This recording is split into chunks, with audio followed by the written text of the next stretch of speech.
Thank you for having me. What has motivated you to take the step of calling on people to take to the streets to draw attention to the need to release Mr. Kanu? So a number of things, and one is that we're friends, and we've been friends for a long time. In fact, I was one of the few people through Sahara TV that interviewed Nnamdi Kanu when he was relatively unknown, before he was arrested the first time. And I met him in 2019 in New York, had a conversation about the struggle for his people, and we struck a friendship then.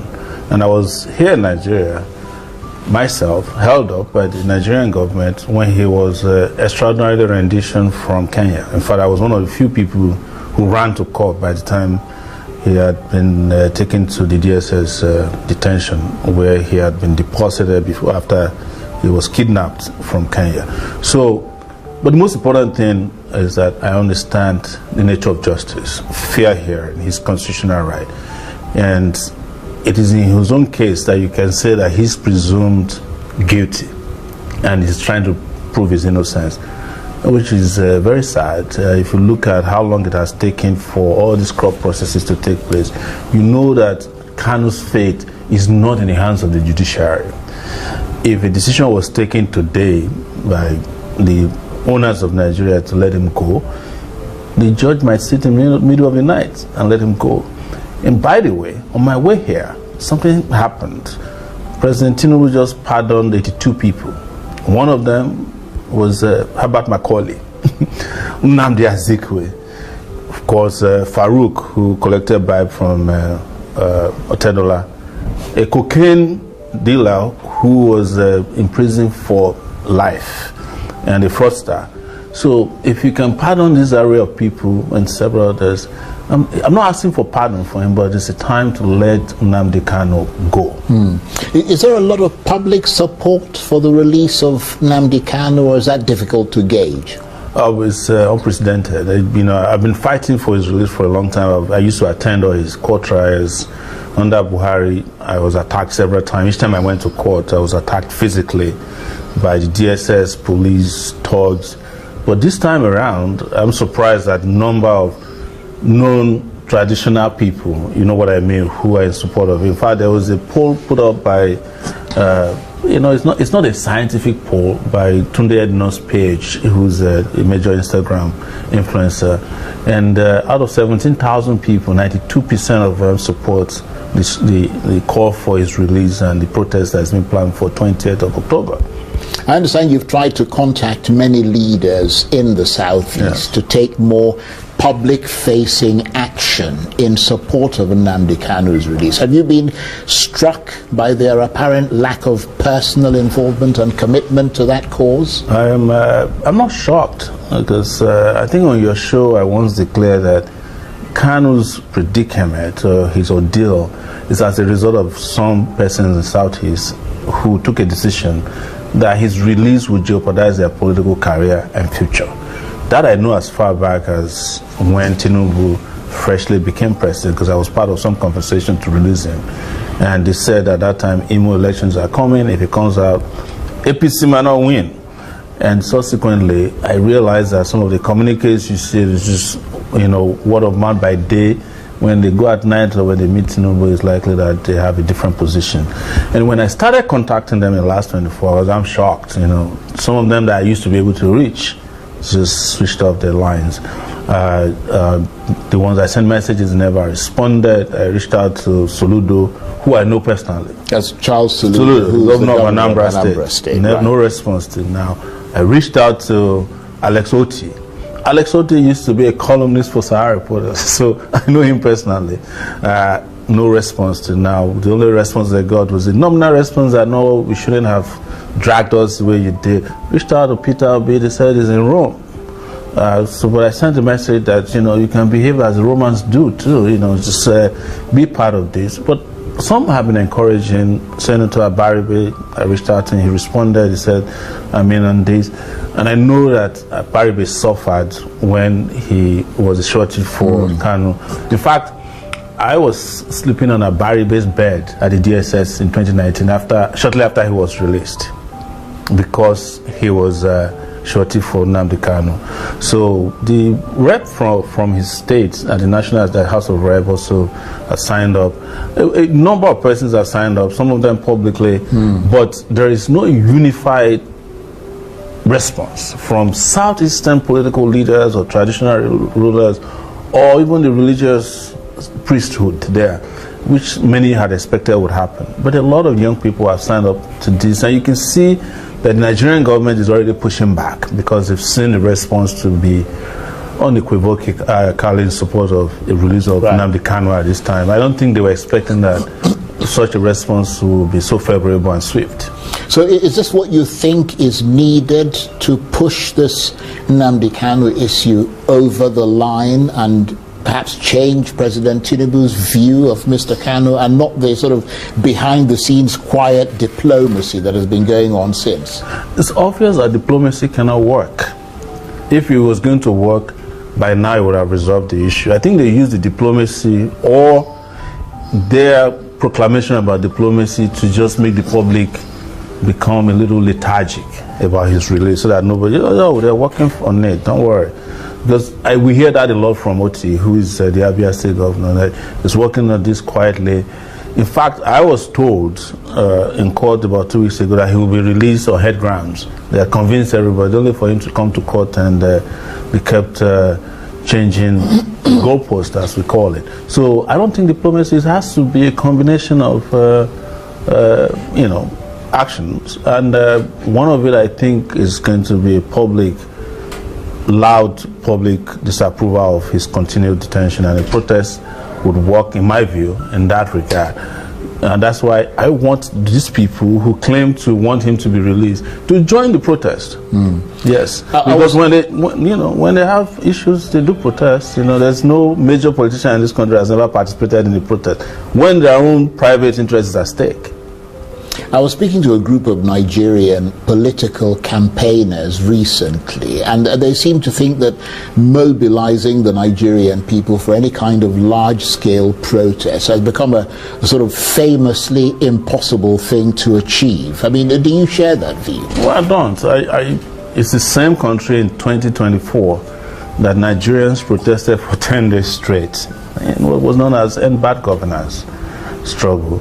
Nigerians in 2020 did end SARS. It was a globally acclaimed resistance. Well, to be fair, the end SARS was the last big protest. Yes, but there was still a protest in 2024. It may not have been as big. What I'm saying is that yes, there's been efforts to discourage Nigerians, and when you go out there and kill people and charge them for offenses that are very grievous in nature, you're likely to discourage a country in which you have 139 million people who are living in abject poverty. They just want to go out there and get whatever they can and survive from day to day, hand to mouth. So, but I don't think that is impossible. What has been impossible is the unity of purpose, because they have figured out how to divide us, along ethnicity. I remember in 2024, when we were planning End Bad Governance protest, we included the release of Nnamdi Kanu in that protest. And Johannes Ndigo, when I issued a statement that they are not part of the protest. So maybe by now, we would have gotten Nnamdi released. So there's also a lot of tactics used by the Nigerian government to discourage people. And some of it is how they have made it open-ended to kill protesters, implicate them in crimes that are insurmountable. You saw in 2024 how they charged children for treason. It's never happened anywhere in the world before. So, but I think the consciousness around this is great. And I also think that in some ways, Nigerians always love when things are happening in other places. They love the replica of it. You notice that there's been a lot of chatter around Nepal, in Morocco recently.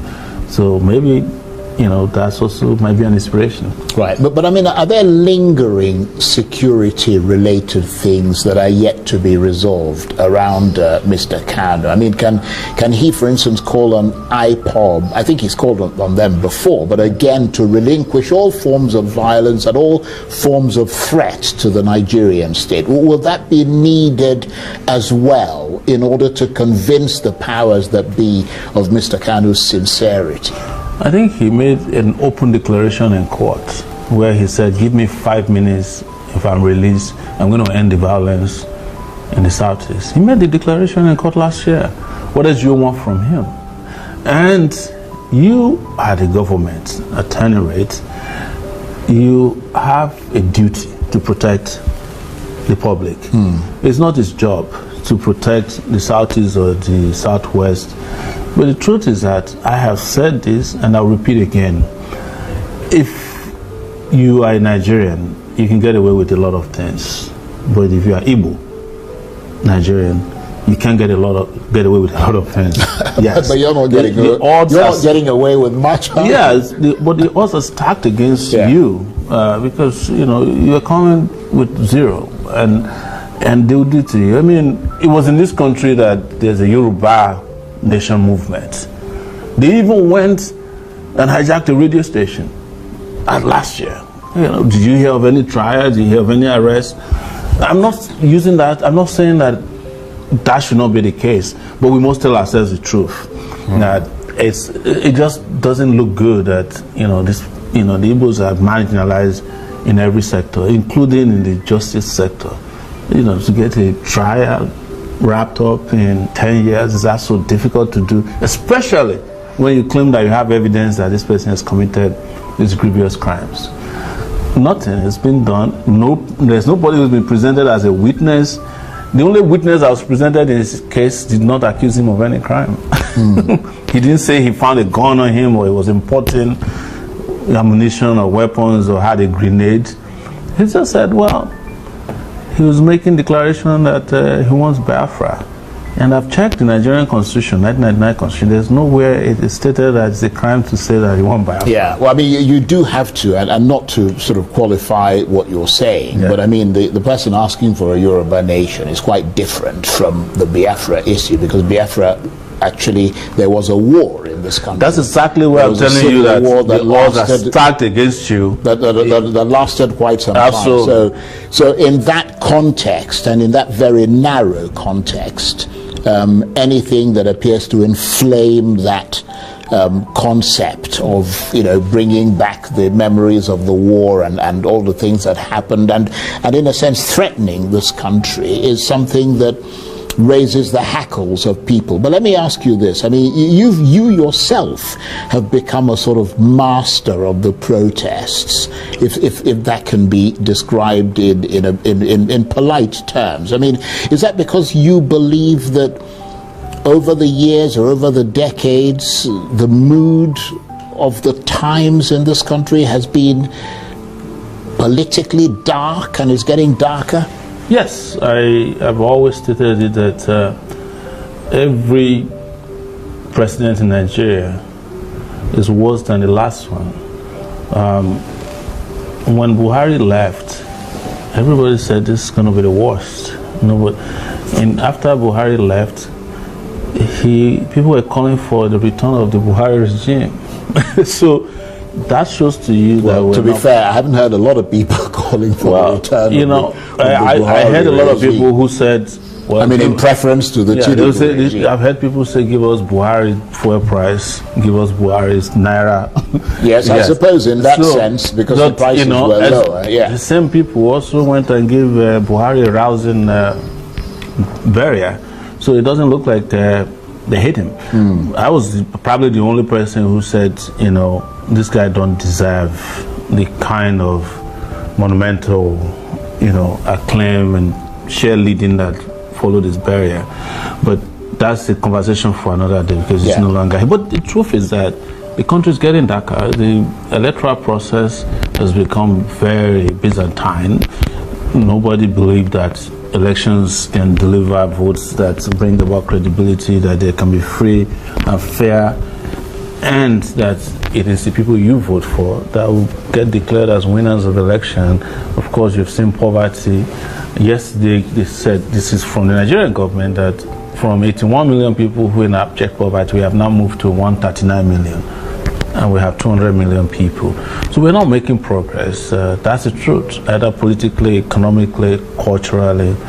And socially, I don't Well, see the government is disputing those sort of World Bank figures, and they would say to you, I'm sure you've heard them say it very times, that your view of this country is particularly melancholy and despairing.